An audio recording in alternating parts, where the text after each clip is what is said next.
When shocked in Rome. Traveling is the perfect way to find amazement and inspiration in our lives. However, foreign customs and habits can be very different from our own, and they may sometimes surprise or astonish us. This is known as culture shock. Let's meet some travelers and learn how they survived their cases of culture shock. Mei Ling, a 16-year-old Taiwanese girl. I really enjoyed my memorable trip to France last year, except for one thing: French greetings. Once, I was introduced to one of my cousin's girlfriends. Like most Taiwanese people, I smiled and said hello. But the French girl grabbed both my shoulders and kissed me on the cheek. As it was happening, I was shocked and didn't know what I should do. I responded by just standing there and holding my breath. I felt like a dummy. It was such an embarrassing experience for me. I guess now I know much better what culture shock is. Felix, a high school student from the US. On my second day in Thailand, I learned a valuable cultural lesson. I was walking down the street when a soccer ball rolled toward me. I picked it up and looked around.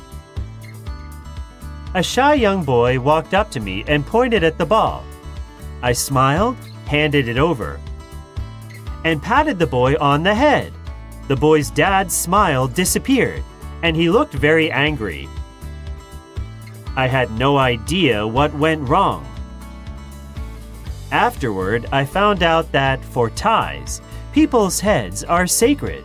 Only the king, monks, and parents are allowed to touch them. I felt embarrassed because of my ignorance. Judy, a backpacker from Singapore. During my time in Spain, I came to realize that Spaniards have quite special daily schedule. For a start, they usually have a breakfast no earlier than 10 a.m. In fact, it's common for them to skip this morning meal altogether. Their lunch break, on the other hand, feels like it lasts forever.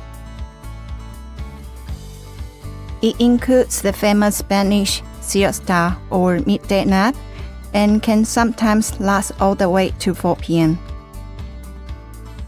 6 p.m. is the time for afternoon snack, and most people only get off work at 8 p.m.